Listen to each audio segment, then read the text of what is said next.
আসসালামু আলাইকুম। Mother cooking চ্যানেলে সবাইকে স্বাগতম। আজ আমি আপনাদেরকে দেখাবো একেবারে মজাদার ও নতুন স্বাদের রেসিপি মাছের কাবাব। বাইরে থেকে খাস্তা আর ভেতরে একেবারে নরম, খেতে কিন্তু দারুণ লাগবে। চলুন তাহলে দেখে নিই খুব সহজে কিভাবে মাছের কাবাব বানানো যায়। প্রথমে আমি চুলার ওপর একটি ফ্রাই প্যান বসিয়ে দিচ্ছি, তারপর চুলাটি অন করে চুলার আঁচ মিডিয়াম হাই করে রাখছি। দিয়ে দিচ্ছি সয়াবিন তেল 1/4 কাপ।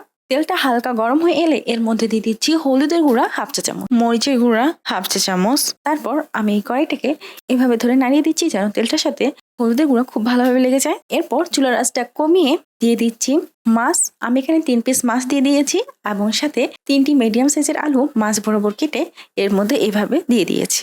তার উপর দিয়ে কিছুটা লবণ ছিটিয়ে দিচ্ছি।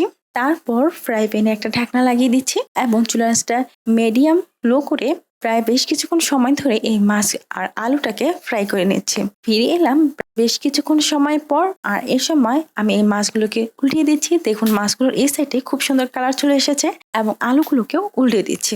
মাছ ও আলুগুলোকে উল্টিয়ে দেওয়ার পর আবারও আমি ফ্রাই প্যানের ঢাকনা লাগিয়ে দিচ্ছি এবং চুলার মিডিয়াম আঁচে এগুলোকে খুবই ভালোভাবে ফ্রাই করে নিচ্ছি। এই পর্যায়ে এই মাছ আর আলুগুলো কিন্তু খুবই ভালোভাবে ফ্রাই হয়ে গেছে। এখন আমি এই মাছগুলোকে ফ্রাই প্যান থেকে উঠিয়ে নিচ্ছি এবং এই আলুগুলোর মধ্যে দিয়ে দিচ্ছি পেঁয়াজ কুচি হাফ কাপ, রসুন কুচি 2 টেবিল চামচ, আদা কুচি হাফ টেবিল চামচ, দিয়ে দিচ্ছি লবণ।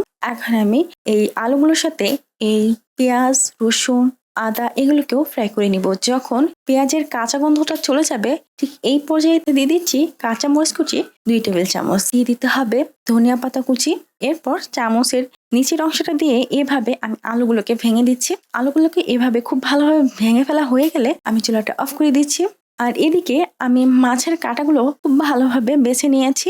আলু আর পেঁয়াজগুলোকেও ঠান্ডা করে নিয়েছি। এখন আমি এই মাছের সাথে ফ্রাই করা আলু, পেঁয়াজ, রসুনগুলোকে খুবই ভালোভাবে মেখে নিচ্ছি।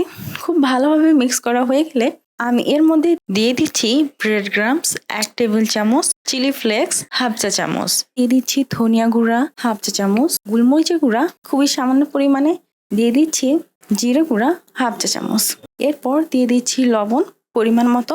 এখন আমি এগুলোকে খুবই ভালোভাবে মাখিয়ে নেব। খুব ভালোভাবে মাখানো হয়ে গেলে আমি এগুলোকে কাবাবের শেপ দিয়ে বানিয়ে নিচ্ছি। আর এই কাবাবের শেপগুলো আমি ঠিক মাছের শেপগুলো দিব। কাবাবের এক সাইড হবে চিকন আর এক সাইড একটু গোলাকার হবে।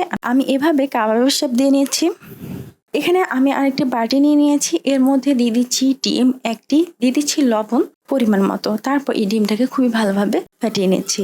এখন ডিমের মধ্যে এই কাবাবগুলোকে এভাবে চুবিয়ে নিচ্ছি। তারপর এই কাবাবগুলোকে ব্রেড ক্রাম্বসের মধ্যে দিয়ে দিচ্ছি। এভাবে আমি কাবাবগুলোকে ডিমের তরলের মধ্যে ডুবিয়ে এই ব্রেড ক্রাম্বসের মধ্যে দিয়ে দিয়েছি। তারপর হাতটা ধুয়ে খুব ভালোভাবে মুছে নিয়ে এই ব্রেড ক্রাম্বসগুলোকে খুবই ভালোভাবে মাছের কাবাবের গায়ে লাগিয়ে নিচ্ছি। এখন আমি চুলার উপর একটি ফ্রাই প্যান বসিয়ে দিয়েছি।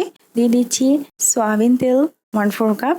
তেলটা হালকা গরম হয়ে এলে আমি এর মধ্যে কাবাবগুলোকে দিয়ে দিচ্ছি। আমি ফ্রাই প্যানের চারিদিক থেকে এভাবে কাবাবগুলোকে সাজিয়ে দিয়েছি এবং মাঝখানটা ফাঁকা আছে বলে এই মাঝখানেও আরো 2টা কাবাব দিয়ে দিয়েছি।